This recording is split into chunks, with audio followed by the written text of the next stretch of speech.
2, go. I am delighted to hear that the Supreme Court has given me protection from arrest.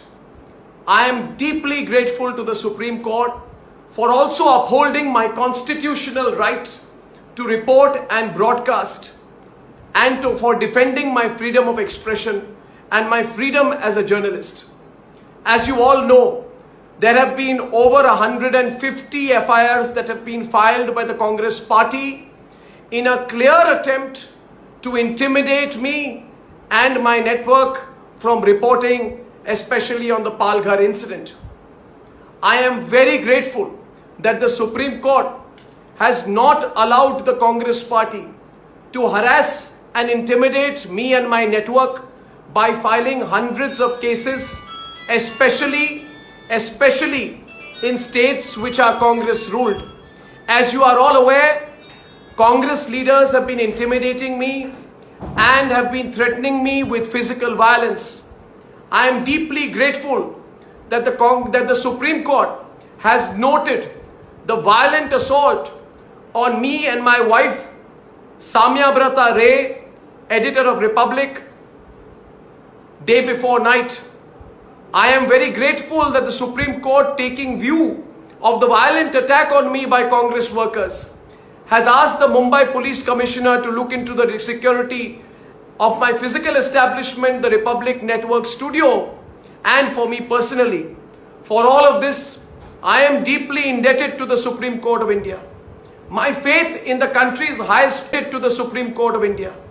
My faith in the country's highest court as a working professional has been upheld even higher today.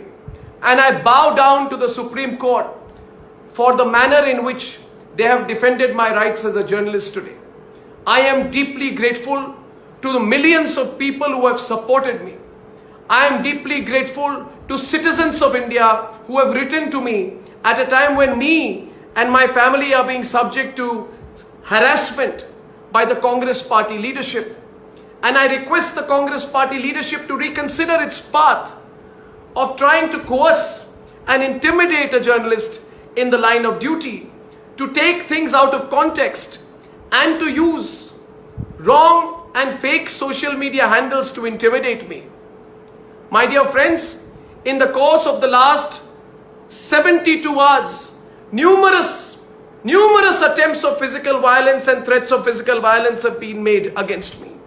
My phone number is being circulated by people associated with that political party, and I am being attacked and abused constantly on a daily basis.